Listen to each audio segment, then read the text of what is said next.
Hello, everyone. My informative speech is about the life and legacy of Shirley Chisholm. Shirley Chisholm was a well known politician, educator, advocate, and author. She was born on November 30th, 1924, in Brooklyn, New York. Shirley Chisholm graduated high school and later graduated college from Brooklyn College in 1946, majoring in a Bachelor's of Arts.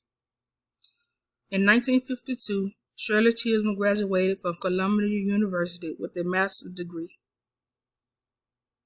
In 1969, Shirley Chisholm became the first African American congresswoman in the city of New York. She served 7 consecutive terms from 1969 to 1983.